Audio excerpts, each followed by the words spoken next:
Welcome to Grandma's Room Podcast, episode 70. Today, we are talking about MK Ultra-like experiments and the sinking of the Dmitri Donskoi. And after that, I told you earlier. Oh, first of all, this is Ben.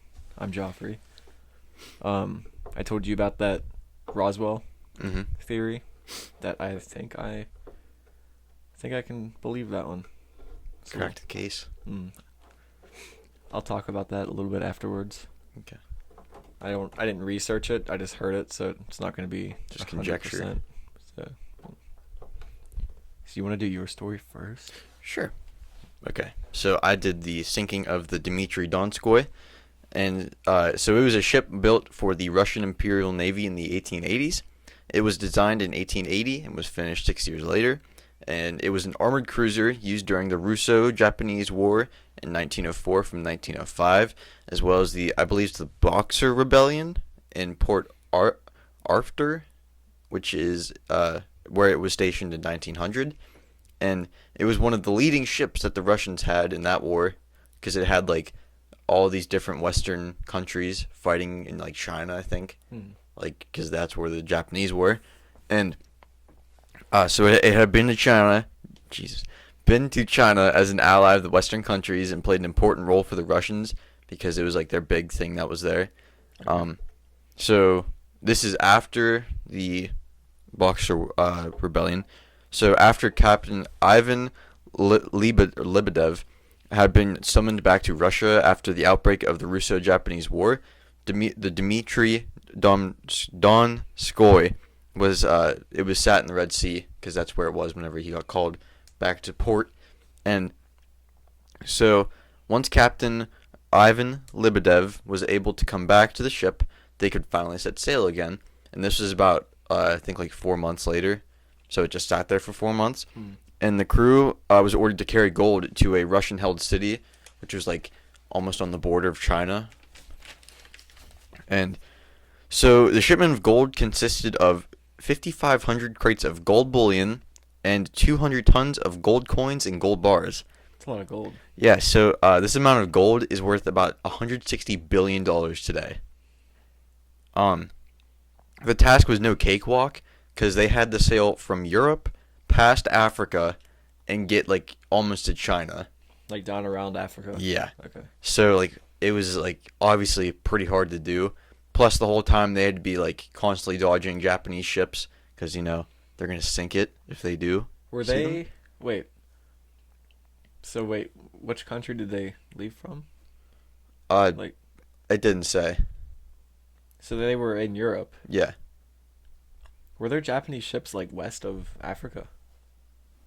I'm gonna assume maybe it's more like the east side of Africa. Once they got around the other side. Yeah.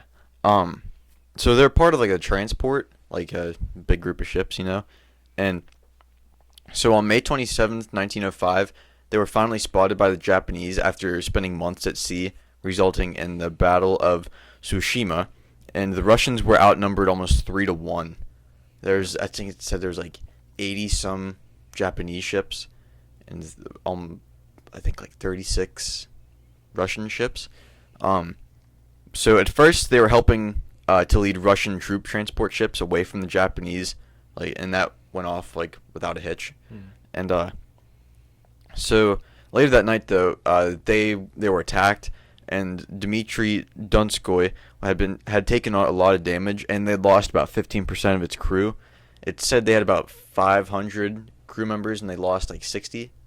That percentage is not accurate, but just spitballing.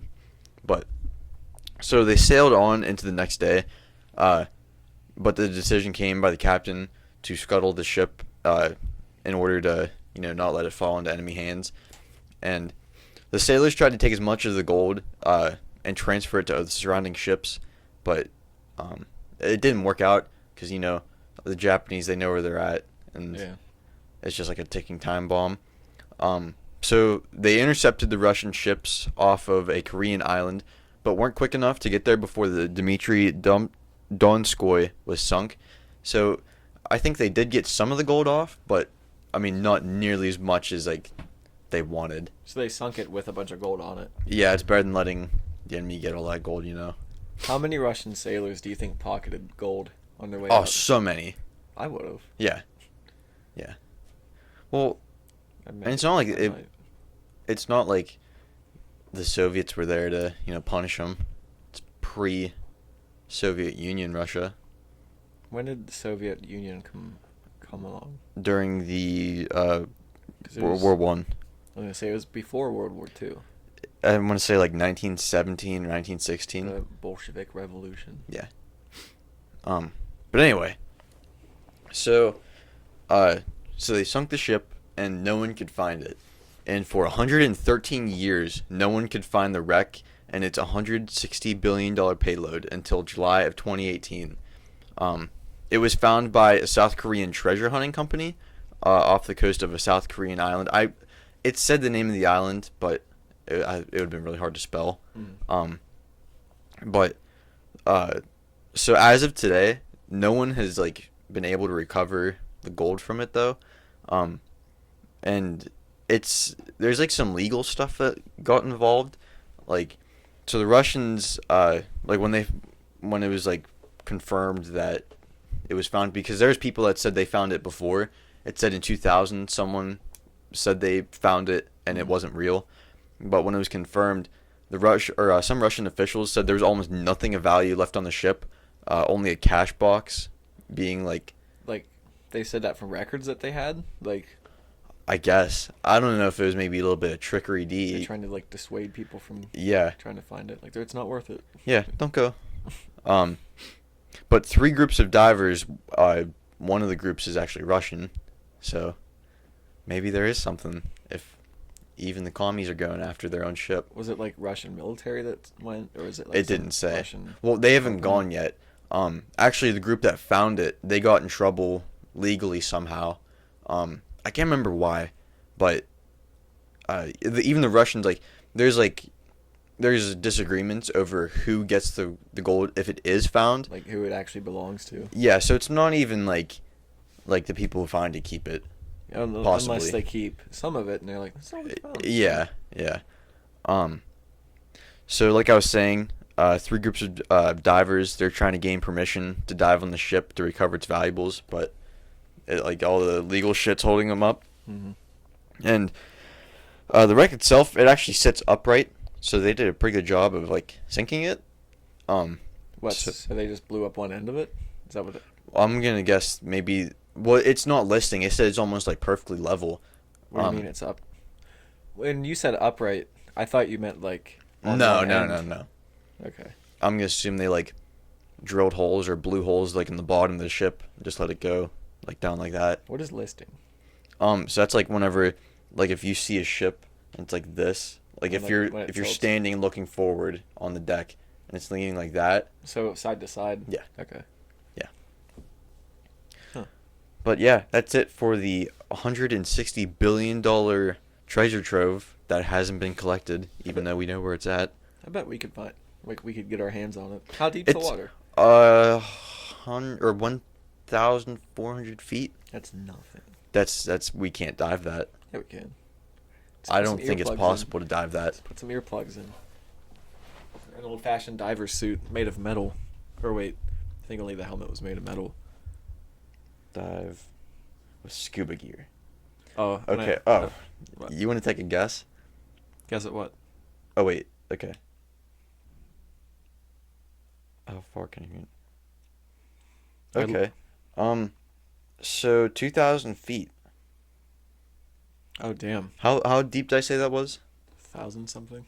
Yeah, 1,400 feet. Yeah, so we technically could, but the water's pitch black. Let's bring a flashlight. One flashlight. Or a lantern or something. A flashlight. Flashlight. A squid flashlight. Probably more waterproof than a Yeah. regular flashlight. Yeah. Just take a flashlight inside the flashlight. I'll try and find a picture of the wreck for you, just so you can get an idea. Okay. I looked up the Bolshevik Revolution, and I think it's the same as the October Revolution. I think it's just another word for it. It said November 7th, 1917 is when, and an armed insurrection took place and put in a new government, and the Russian Revolution was 1917 to 1923. So it was like right after World War One. Here, just peruse that a little bit. What's this? It's the wheel. The Wheel of Fortune? Yes. Ships don't have wheels. They're in the ocean. How can they? It just looks like a bunch of garbage now. Yeah. Destroyed. Treasure fever as hunters release photo of sunken Russian cruiser. Do you think there's like people monitoring that place all the time now? Since there's that much gold? I don't know. That's a lot of gold. Like, I know, like some wrecks, like, you're legally not allowed to dive, and, like, people will be punished. But like, how will they find out? Is there a patrol there? There's, like, buoys and stuff there, but do I they don't keep know. track of where boats are constantly? What do like you mean? all over the ocean? I think that'd be pretty hard to do. Not saying it couldn't be done. I But, don't know. like, old ships that, like, are, like, famous. Like, Lusitania, I talked about that one, right? I think we like talked you about a bunch. Like, you can't dive on that unless you have permission. Same thing with the Titanic, you have to have permission to dive. Because, like, not only is it, like, where it's just, like, a shipwreck, like, people died there. That's, like, going and, like, digging up a grave, like, going to Gettysburg with a shovel. Yeah. Yeah, I guess. Like, yeah. you don't do that. I mean, you can. And, like, I know people didn't die in the sinking of this ship, but they died on it. So Well, it's still... And there's billions of dollars. Yeah. Say 160 billion. Is that what it was? Yeah. That's insane. Can you imagine having that how amount you of could money? spend that, dude? That's like Elon Musk money. What if that's how he got his money? Elon, we're watching. Can you imagine? You wouldn't have to, like, your generations of your family would never have to work again. Oh, absolutely. No. Never. Your It'd be family would insane. never have to work. You'd just be like one of like the Vanderbilts for the rest of your life. Yeah. Oh Actually, it's funny you bring up a Vanderbilt because one of the Vanderbilts died in Lusitania. Really? Mm-hmm. Was it Vanderbilt? Not the train guy, but it was like son or something like that. I don't know. One of the heirs to the throne. Yeah. Yeah. Hey Ben, Hey Joffrey. you want to hear about LSD? Yeah. Okay. Oh, real quick, if anybody's listening, and you've listened to the Donald Marshall episode with the Titanic predictions and the cloning, that's our most downloaded episode. Yeah. Some feedback as to what made that the best episode. Yeah. What did you like about it? It literally has like 143. like 5 times the amount of views as our second most viewed video. Yeah. I don't get it. What did we do right? We need to know. Yeah. Because we want to bring you more things like this. Yeah. But anyway, LSD. So, it was the 1960s. And scientists from Russia and America were constantly on the cutting edge of developing new weapons. It was like an arms race with nuclear bombs and such. And Army psychiatrist Dr. James S. Ketchum, he was trying to find an alternative, quote, more humane type of warfare. I don't know if you can call it warfare if it's humane. Yeah. He said of his research, I was working on a noble cause. The purpose of this research was to find something that would be an alternative to bombs and bullets. So, he and more Army researchers were exploring the world of hallucinogenic, non-lethal drugs in hopes that one day, that instead of death and misery, they could fight by tainting like an air or a water supply with like LSD and just like make everybody trip out so bad that they couldn't fight. So, from 1955 to 1975 at Edgewood Arsenal, God, my mouth is going to go nuts today, in Maryland. That's what she said. Yes, it is. From these 20 years at Edgewood Arsenal, Maryland, they conducted these studies there, and they're like similar to MK Ultra, like there's like shady like drug experiments. Mm-hmm. Have we talked about Operation Climax, Midnight Climax? I don't think so. I might do that sometime. What's it about? It's about sex and drugs by the CIA. Okay. So this is one of the stories of one of those experiments. There's, okay, let me gather my bearings so I don't destroy every word I say. It's the tip of the tongue, the teeth, the lips. You ready? Yeah. So, May 1962, 4 soldiers, Soldier H, Soldier C, Soldier L, and Private First Class Ronald Zadrozny. I don't know why they released one guy's name and the rest of them were just initials. But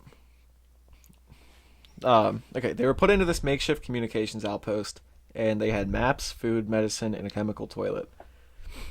And they were locked in for 72 hours, and they were supposed to operate as normal as they could.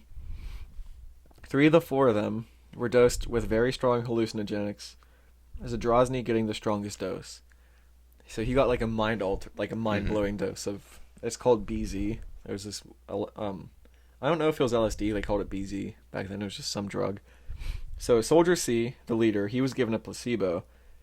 So he wasn't actually on drugs. Yeah. He spent most of his time keeping Zadrozny from accidentally hurting himself because he was going nuts. Mm-hmm. So soldiers H and C, they got dosed, but they got lower doses. I'm sorry.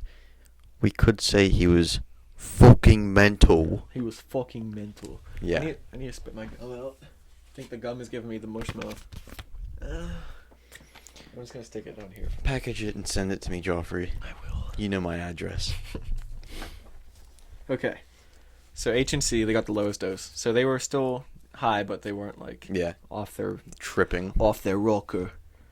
So they spent the first day, those two, trying to get it out of their systems. H did a ton of push-ups, and C tried to sleep it off.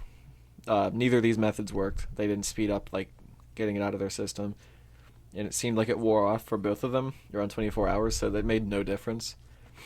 But once it wore off, they tried to help L supervise Zadrozny because he was still going nuts. So within 2 hours of being in this place, Zadrozny needed help standing up, and when someone tried helping him, he pushed them away. Like Ketchum stated that he didn't want to be treated like a kid. So during all this, they still had tasks to complete. Oh, and by the way, they had cameras in the walls so they could watch them the whole time. And I actually have pictures of the experiment. Okay. They put pictures up. I'll put them on our Instagram. So, yeah, they all had tasks to complete. They were to relay communications and information to a fake headquarters back behind their fake enemy lines. Like they were in a battle outpost, I guess. So they knew it was fake, right? Yeah. Okay. I couldn't tell. I think they knew they were given drugs, and they're just like, do what you can. We just want to see the effects of it. Mm-hmm. Or else the placebo would have been pointless. Yeah. So the work was pretty much left up to L because H and C would either read or sleep, and Zadrozny was just not capable of doing anything. So after Zadrozny was able to stand, he spent most of the time trying to get out of the outpost or staring into any of the exposed cameras. And there's a picture of him just at the camera, just staring. So it'd probably be kind of haunting just seeing him stare at the cameras. It's like Dennis on Always Sunny. I was thinking maybe a dimension. Dimension? Oh, God. Zadrozny, he would apparently walk around looking for a way to escape, and then he would put on his jacket and his hat, tell everybody goodbye, and then try to leave, where he would find that the door handle was locked, and he would try the handle for minutes, confused, like, why isn't this door opening? And then one time he tried to escape from the medicine cabinet. He tried to crawl through the medicine cabinet to get out, and H had to pull him away from it. Then he would put on his hat and jacket, tell everybody goodbye, and try to leave, and he kept doing this over and over again, like, repeatedly. So Ketchum later wrote that after hours of doing this, Zadrozny finally realized what was going on, and he just goes, "We're trapped!" So, like, after hours of not being able to escape. It's here! Ah, shit, what was his name? Drew McIntyre. We'll post that on the Instagram, too. So when he finally realized they were trapped, apparently he was reading a magazine, and he just goes, "Oh, he's getting better." Because, like, he finally realized something. While all of this was happening, L, he was the one that wasn't dosed. So he was doing his job, and he was in a game against the research team because they were, like, monitoring them. And the game was, they had scripted radio calls for, like, their operations just to keep things going, like, to help them do their duties. And I guess that they ran out. So the soldiers started improvising, like the people, not the people in the outpost, but the ones that were like talking to them started improvising. and they created a plot for the test subjects that involved a chemical train that was going to be ambushed, and made codes based on poker terms like the dealer. L spent the second half of the experiment, which it was 3 days, so like a day and a half, trying to figure out what Full House meant and who the dealer was as the story continued. So I didn't know. I kind of felt like he thought that he was given a drug. It was a placebo. So like, placebo is a mind-blowing thing because it can actually it can alter your mind. Yeah, if you think something hard Like, enough, like people have been giving like have been given sugar pills as a part of a placebo for a medical study, and they get better because they think the drug's working. yeah. So I don't know if he thought that he was high, and he was just like, I'm like performing it on like all cylinders right now. Like I got to figure out who the dealer is, but he was actually not drugged. I don't know what exactly was going on. I kind of got that vibe from it. So yeah, they didn't. So after 72 hours, the drugs totally wore off, and they were released to perform their normal duties. Following this experiment, Ketchum went to test BZ, which was that hallucinogen, in open air environments, but they never actually used the drugs in real world scenarios, as far as we know. I mean, who knows if they used it somewhere like that we didn't know In the jungles of Vietnam, or Yeah, I don't know. So this was during the beginning of Vietnam, I think. It started in 59. it started for the French in 55. No, when we get sent over. We went over in 59, 65. right? I thought it was 59 to 79 we were over there. We were there from 65 to 75, I'm pretty sure. Anyway, who knows if they actually used it. He started using it in open air, so I don't know if that means they did tests on like soldiers walking across a field and they walked through like the tainted fresh air or what. So a few years after that experiment, ones that followed, Ketchum experimented with chemicals ranging from LSD to BZ to sarin. Do you know what sarin is? It's that nerve agent. Okay. The Syrian government recently, or I guess in 2013, I remember we were at the beach and I saw it on the news. The Syrian government bombed some of their own cities because there was rebels in it and killed a bunch of civilians with it. Okay. Because sarin is like super deadly. It'll kill you. So, knowing that they experimented with sarin, and knowing that they experimented the BZ on their own soldiers, I was like, did they experiment with sarin on their own soldiers? And kind of. So I got another story about a sarin test. This was called Sarin in the Sky. It's a New Yorker, like the New Yorker, whatever, the magazine or whatever, newspaper. It was an article from them. So on November 7th, 1952, this was years before the BZ tests, in Tooele, Tooele, Tooele, I think, Utah, an Army pilot was flying over Dugway Proving Ground, and his mission was to spray sarin gas over an area of the proving ground as part of a test, I guess just to see how it spreads or whatever. So, sarin is like, it's clear, can't smell it or anything. So they dyed because like, it was in tanks as a liquid, so they dyed it red. That'll be important later in the story.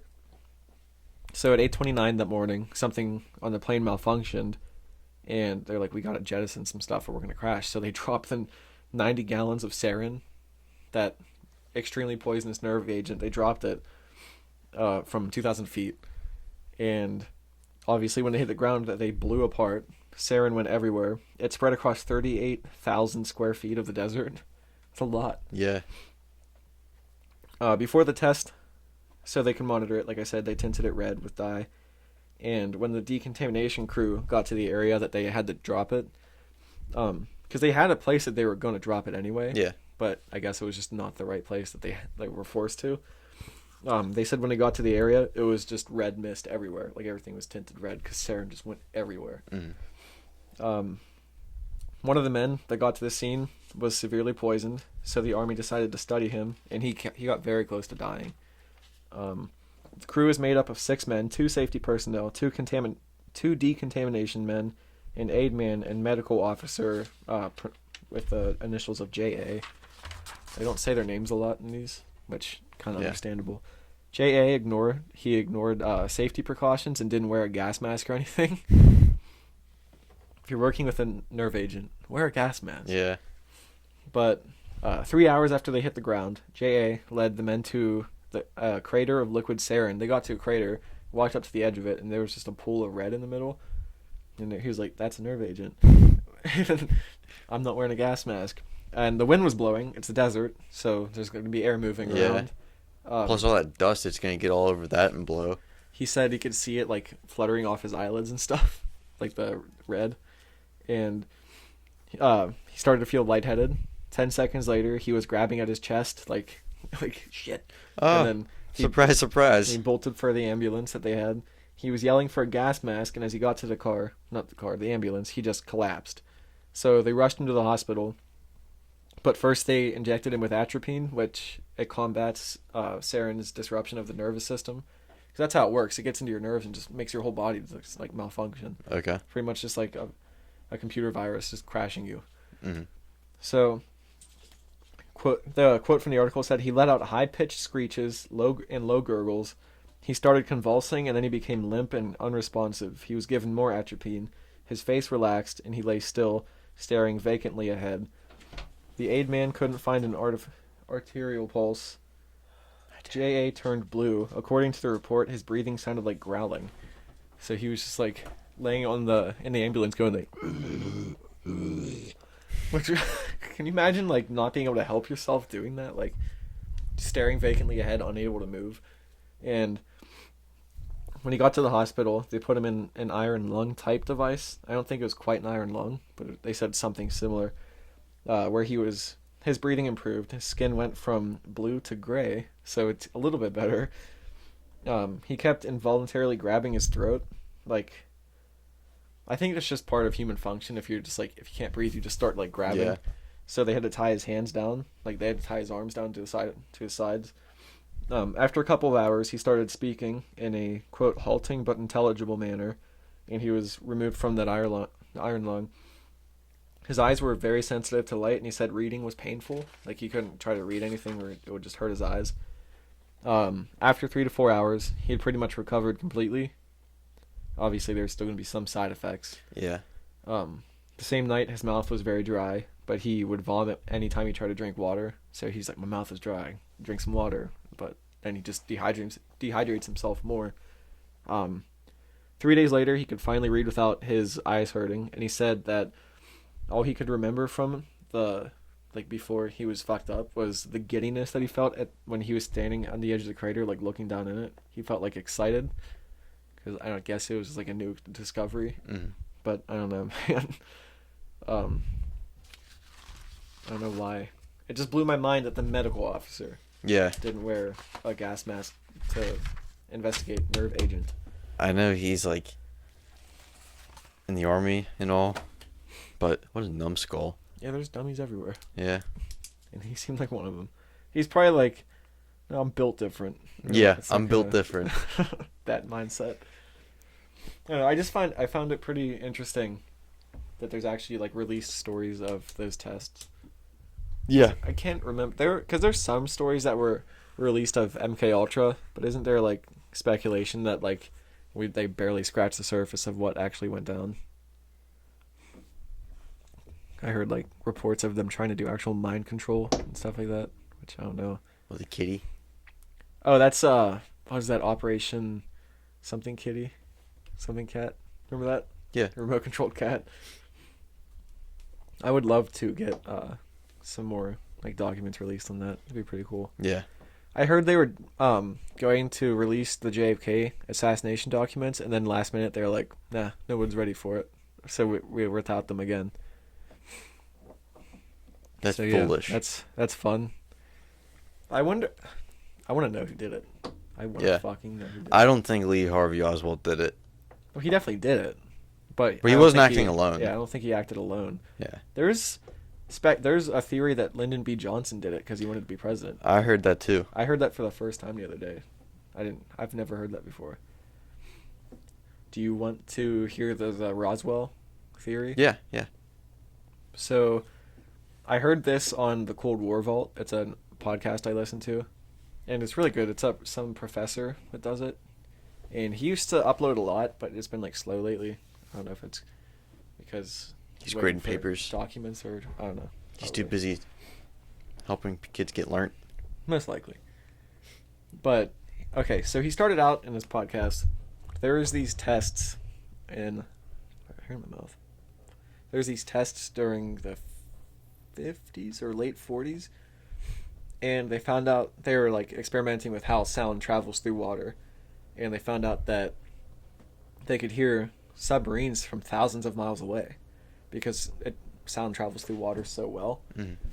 And they were doing these experiments, and they figured out that when temperature changes, like sound, I think it travels better in warm water.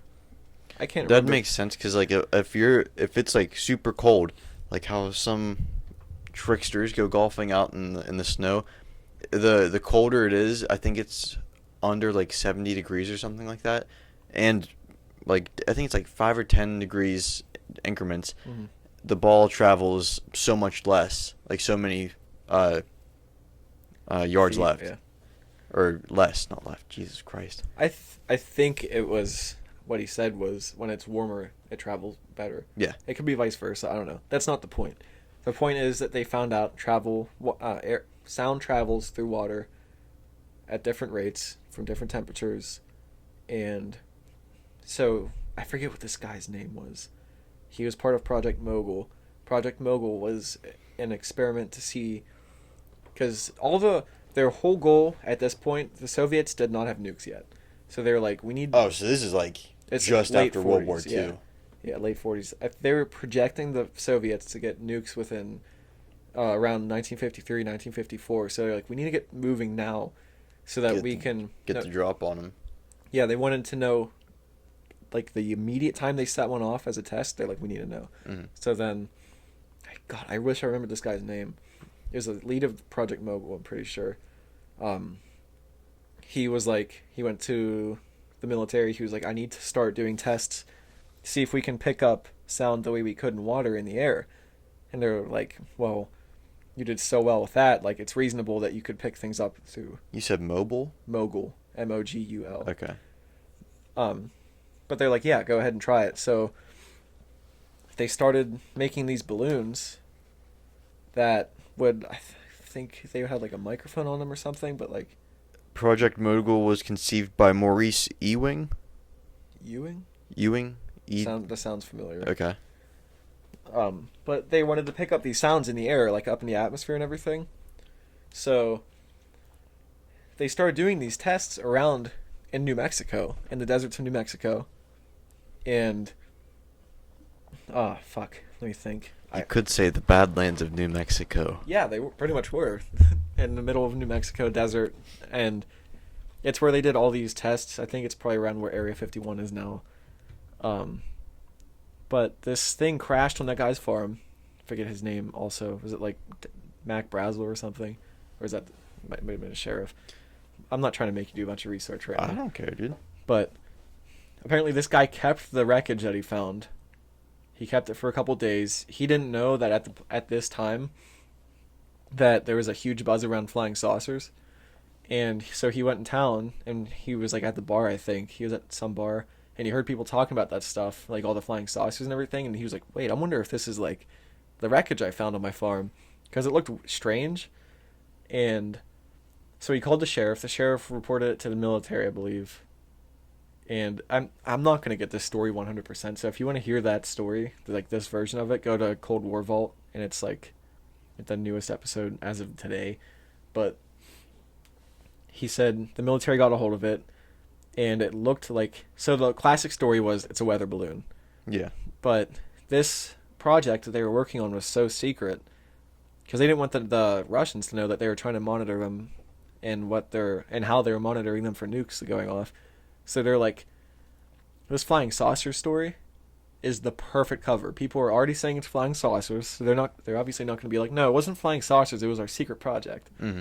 So the way they covered for it is they said this was a weather balloon.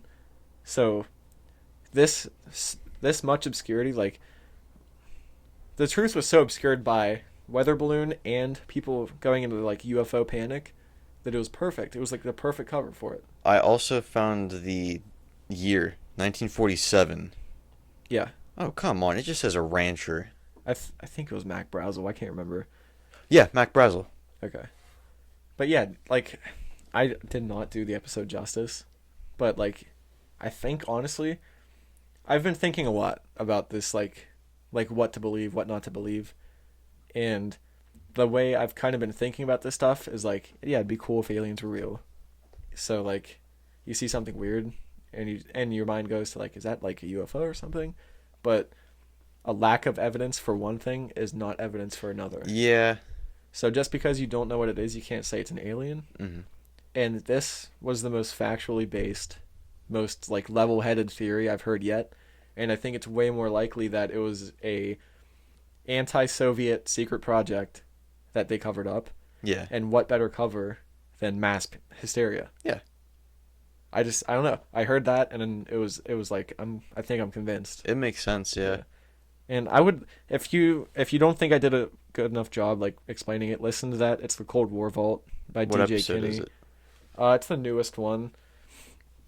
As of now, it's something about blue whales and aliens, because it starts underwater and they go to Roswell. Okay. But it was just like, I listened to it and I was like, fuck, like it makes the most sense that I've heard out of any of these theories yet. And it's kind of sucks because it would be cool to have that stuff be real. But yeah. But also, I've been thinking. But it's also like such a big part of Americana. Like, yeah. That's like the whole like 50s and 60s is all sci-fi. Like it all came from that. Yeah, and that's like the Big Bang. Mass hysteria. Then people start reporting, and they think Kenneth Arnold because he saw that that like shiny object in the sky. They think that could have been one of those balloons as well. Yeah. Because I don't know. It was interesting, and I've been trying to think more rational on this stuff. Because it's like you can go down the rabbit hole researching this stuff, and I was like, fuck, like, and my mind starts racing, and I'm like, just take a second. Instead of buying into like the first answer. Yeah, like I said, lack of evidence for reality is not evidence for aliens. So just think like, what's the most logical, most probable thing? Yeah. And to me, I think that's it. Is that Project Mogul. So I don't know. I thought it was pretty cool. Thought it'd be a cool thing to share on the pod. Don't mean to shit on anybody's Roswell beliefs. Burst any bubbles or buttholes, but burst any buttholes. Burst any hymens, but Jesus Christ. That was nasty. So yeah. What else, dude? We watched YMH live. Oh yeah, that was pretty it was saucy. If you don't know what it is, Your Mom's House podcast, it's Tom Segura and Christina P. Yeah. Like husband and wife comedians, their show. Your Mom's House is just a comedy podcast, but they do this live show once in a while where they show like heavy segments. Gruesome shit that they like can't show. Yeah, because they got sick of like being censored. Yeah, so they're like, fuck it, we're just gonna do a private show. You pay like $10 for it. Yeah. You have it for like a week, and it's the worst things. My mouth was watering, like because I was about to vomit. The first night I watched it, probably like 5 or 6 times. I was like on the verge of throwing up. You saw Michael last night. Oh my god, dude! I actually thought he was gonna throw up. He couldn't watch any of it. Yeah, it was literally as soon as he walked in. He wasn't here for 2 minutes. No. And then he like almost threw up. Yeah, it was a goodie. I'm definitely getting the next one that they do. It was very worth it. It was funny, but it was just fucking gruesome. Yeah, it was bad. The final video, was it the toe? No. Maybe he had frostbite, and he just ripped like the whole knuckle. He was just twisting it off. Yeah, the entire top knuckle of your toe. I don't want to say anything else because I don't want to just like give away the episode, but it was fucked up. Yeah, it was really funny, and Joe Rogan was on there too. Yeah, and it was very fun. I liked his reaction to Norm. How red his face got. I mean, it was as red as a cherry. Norm Somerton. Yeah. The pig slut, is that what he calls himself? Piggy, I think. Piggy. God, the show's gold. So yeah, give that a listen. Yeah. I would listen to the Cold War Vault and that back to back. Yeah. It's like maybe watch the Cold War thing first. And then once you're like, okay, listen to this serious stuff. Yeah. The opening clip. Get ready for oh my god. Thanksgiving clip. Happy Thanksgiving, your mom's or at YMH. Is that what he said? Something along those lines. Oh god. Yeah, I wonder who the next guest gonna be. I don't know. I forget who the last one was. Yeah, I was gonna say who were in the other ones because this is the 7th episode. Yeah, 7th live show. Yeah. I can't remember. One I think was Mark Rebier. He's like a musician. Okay. He makes some music. He made them a song and everything. I can't remember what the rest were. But yeah, definitely. I'm definitely get the next one. That was well worth $10. Yeah. It was well worth going to bed wanting to throw up. Yeah. Yeah. So, would you say our shit's shot, dude? I think so. It was a pretty quick I mean, we've been at it episode. for about a little under 45 minutes. Seemed quick. Episode 70. I cannot believe we're at fucking 70. I know. Do you know what that means? What? We're 70% of the way to 100. Yeah. Yeah. We just need, let's get these numbers up to Donald Marshall and Titanic predictions. Yeah. Give us some feedback. What do we need to do to make this show better? Or what? Maybe there's something you guys want to see, like a topic. Yeah. We'll do. Yeah. It's kind of greedy of us doing the topics that we want to do. No. Fuck them. Yeah. My topics are nothing. I don't know. So follow us. Twitter, room_grandma. Yeah? Instagram, Grandma's Room Podcast. We're on Facebook, but I haven't posted shit yet. We should make a TikTok. We should. We talked about that last week. We should. We did? Mm-hmm. Oh, okay. Yeah, let's do it. Ooh. But yeah, we need to. I just forgot to. We can put like clips up and everything of the show. Yeah. Follow us on Spotify. First of all, the podcast is on Spotify, YouTube, Google Rumble, Playlist, or not playlist, Google. podcast. Amazon, iTunes, Stitcher, all that good Rumble. shit. Yep. You say Rumble. that? Okay. I think so. I don't know. We have playlists on Spotify. Grandma's Crimbistry, that's Christmas music, which is Coming up. 'tis the season. Grandma's Saloon, that's like old country music, Marty Robbins, the bunch. Yeah. Grandma's Opium Den, that's like vibing music. Yeah. Grandma's Trap House is rap music, all sorts of it. Grandma's Jukebox, that's like old 50s jukebox music. Yeah. Like Chuck Berry and the like. Grandma's Guitar Case, it's like rock alternative. Grandma's Clam Jams, 80s party music. It's bumping. Bumping. You want to take a highway to the danger zone? Let's listen to some Clam Jams. I think that's it. Yeah. Thank you for listening. You could have been anywhere else. But you're here with us. You're in my room. Yes. Anything else? I don't think so.